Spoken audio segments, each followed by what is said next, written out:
क्या संदीप घोष को बचा रही है ममता बनर्जी?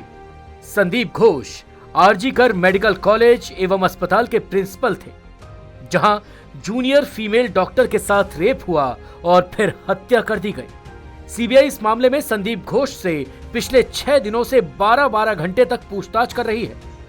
संदीप घोष से सीबीआई सच उगलवाना चाहती है, लेकिन दूसरी ओर पश्चिम बंगाल की ममता बनर्जी सरकार ऐसे कदम उठा रही है जिससे लग रहा है कि संदीप घोष को बचाने की कवायद हो रही है। संदीप घोष पर दर्ज किए गए भ्रष्टाचार के मामले से लेकर उनका इस्तीफा न लेने तक का ममता सरकार का फैसला सोचने पर मजबूर करता है। साथ ही सीबीआई जांच के बीच उठ रहे हैं ये 5 बड़े सवाल। सवाल नंबर 1, क्या संदीप घोष को बचाने के लिए किया गया एसआईटी का गठन? ममता बनर्जी सरकार ने जूनियर डॉक्टर की रेप हत्या मामले में एसआईटी का गठन किया है। ये एसआईटी सीधे ममता सरकार को रिपोर्ट करेगी। सवाल उठता है कि जब ममता बनर्जी सरकार ने इस मामले में सीबीआई जांच की इजाजत दे दी, फिर एसआईटी गठन करने का क्या मतलब बनता है? विपक्षी दल भी इसे लेकर सवाल उठा रहे हैं। विपक्षी दलों ने पहले ही दावा किया है कि एसआईटी का गठन इसलिए किया गया ताकि संदीप घोष पूछताछ के दौरान सीबीआई के सामने कई राज खोल सकते थे। बता दें कि 1 सप्ताह पहले ही राज्य सरकार ने आरजीकर मेडिकल कॉलेज एवं अस्पताल में वित्तीय अनियमितताओं के आरोपों की जांच के लिए विशेष जांच दल के गठन की घोषणा की थी।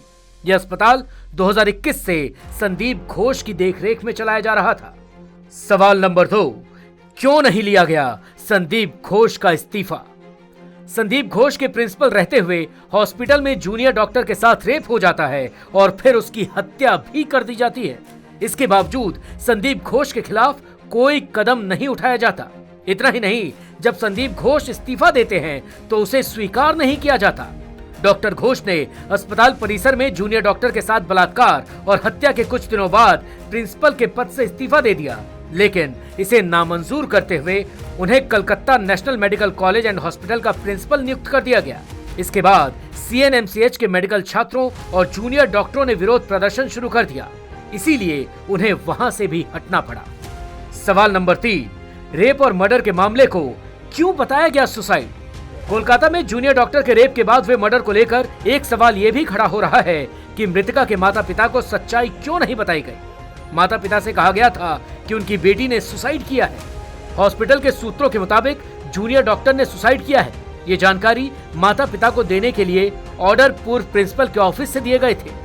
मृतका के माता पिता और कुछ डॉक्टर्स शुरुआत से फोन कॉल के जरिए दी गई सूचना को लेकर संदीप घोष को सवालों के घेरे में खड़ा कर रहे हैं। मृतका की साथी डॉक्टर ने बताया, मृतका की बॉडी देखने के बाद ये साफ पता चल रहा था कि उसके साथ रेप हुआ है, उसका कत्ल हुआ है, लेकिन ये समझ से बाहर था कि फिर क्यों माता पिता को ये कहा गया कि उनकी बेटी ने आत्महत्या की।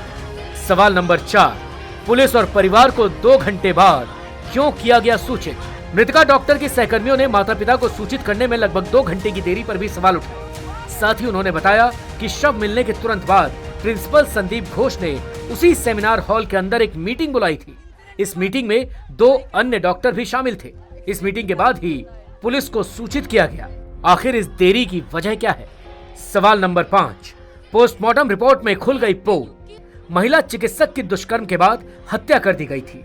उसकी पोस्टमार्टम रिपोर्ट से पता चला है कि मौत का प्रमुख कारण हाथ से गला घोंटना था। पोस्टमार्टम रिपोर्ट में कहा गया है कि उसके प्राइवेट पार्ट में जबरदस्ती पेनिट्रेशन के चिकित्सकीय साक्ष्य हैं, जो कि यौन उत्पीड़न की आशंका को दर्शाता है।